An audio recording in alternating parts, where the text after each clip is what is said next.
Kandidatja e Lidhjes Demokratike të Kosovës për presidente Vjosa Osmani ka deklaruar se Lëvizja Vetëvendosje nuk ka më arsye të refuzojë kandidaturën e saj për një mandat tjetër në postin e presidentes së Kosovës. Në një konferencë për media, për krah kryetarit të Lidhjes Demokratike të Kosovës, Lumir Abdigjiku, Osmani u shpreh se rezultati i zgjedhjeve përbën një sinjal pozitiv për të ardhmen e partisë dhe një hap të rëndësishëm drejt rikuperimit të saj politik. Sipas saj, mbështetja e marrë në zgjedhje tregon se Lidhja Demokratike e Kosovës është në drejtimin e duhur dhe se puna më e afërt me qytetarët do të sjellë forcim të mëtejshëm të partisë në muajt dhe vitet e ardhshme. Na jep shpresë se jemi në rrugë të drejtë.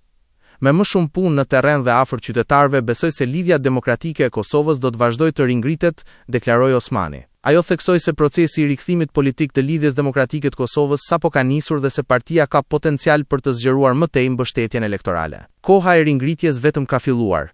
S'ka asgjë që e ndal, u shpreh ajo. Sipas rezultateve të zgjedhjeve të 7 qershorit, Lidhja Demokratike e Kosovës është renditur si forca e tretë politike në vend me rreth 18% të votave, ndërsa Vetëvendosje vazhdon të kryesojë në rang kombëtar me mbi 43% të votave të numëruara. Deklaratat e Osmanit vinë në një moment kur në Kosovë kanë nisur diskutimet për zhvillimet politike pas zgjedhjeve dhe për konfigurimin e institucioneve në periudhën e ardhshme, përfshirë edhe çështjen e presidencës.